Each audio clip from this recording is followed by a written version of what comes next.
An issue you may have encountered when you're shooting indoors is that the sound ends up with lots of reverb and echo. It's very distracting sounding. How do you fix that? One thing you can do is use sound blankets to cut down on some of that reverb and echo. And what you do is you pretty much cover any flat surfaces that are hard, relatively large.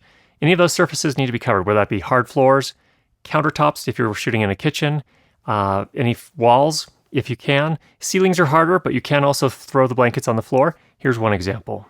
Now here's our first test. We are in a very reverberant room here. This is the kitchen. I have hardwood floors. We have a hard counter surface right in front of me. And then behind me, or behind the camera, again, more hardwood floors, relatively low ceilings, about an 8-foot ceiling, I believe, and then a big open room behind that. So this is an example of what this room sounds like before we've done anything with sound blankets. Now, here is an example after we've put sound blankets in this room. I have one on the countertop in front of me, one hung behind the camera, with the with 2 Sentry stands and then a piece of electrical conduit, metal piece of pipe, very small pipe that I bought from my local hardware store. And then I have another one on the floor behind me. Again, in kitchens, typically you'll have hard floors of some sort, and putting them down on the floor will mellow out the room pretty dramatically. So this is the difference. Let me clap a few times here. There's still some reverberation, but not nearly as pronounced as it was before. Now, the particular blankets I use are called Producer's Choice blankets. These are sound blankets. They're specifically made for helping to manage reverb and echo in a room. And they're available at a website called Vocal Booth to Go. I'll leave a link for that down below. The problem I experienced is that when these showed up, they really smelled badly.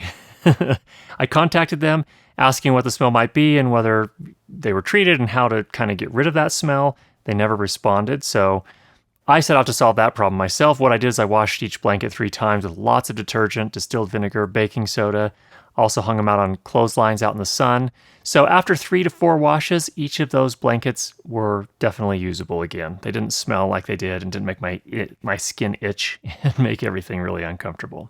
Now, could you just use moving blankets instead? These look very much like moving blankets. These are the blankets that are typically wrapped around furniture when you're moving. And the answer is yes, of course you could use that, and you could use any sort of blanket. However, these blankets are specifically designed to absorb sound, and they actually have a noise reduction coefficient. So they've actually been tested in a lab for that purpose.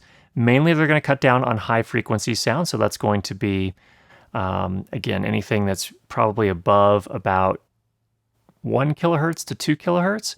They're going to be most effective in those ranges, but that's really what you need when you're shooting. That tends to really improve the sound pretty dramatically. Now, if you are going to use other blankets, there are a couple of things to keep in mind. Ideally, you want a blanket with a cover where the fabric is not a super tight weave. It's a super tight weave, which is often the case with synthetics. It's actually going to reflect some sound, so it's not going to be nearly as effective as a blanket that has a coarser weave.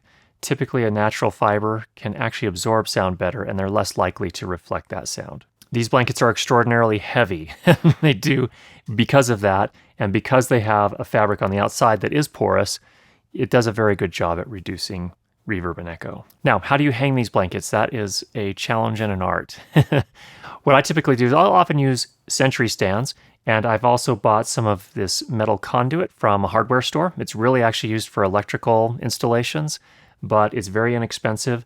And what I do is actually suspend this up between 2 Sentry stands, and then I'm able to hang the blankets using spring clips to keep the blanket secured to the conduit. This conduit is also sometimes called speed rail.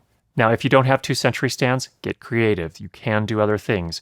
I've seen people stand up 2 ladders, step ladders, and suspend a bar from that, and then attach the blanket to those bars, whether that be a broom pole, conduit like I used, or other means. You can also do it on light stands. It's a little tricky if you don't have some sort of cross member across the light stands, but it can be done. I've done that before.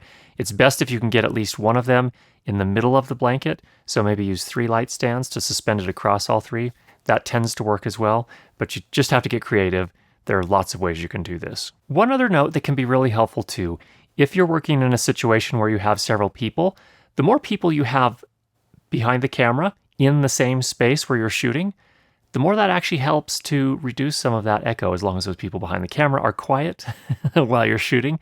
But people are made up of about 70% water, and water does a pretty good job of absorbing sound, so that's another thing to keep in mind when you're shooting. Hope those were helpful for you. Go ahead and leave any questions you have down below. If you have not already subscribed, make sure you do that, and we'll be sure to get you more great videos on how to improve your lighting and sound for video. Talk to you soon.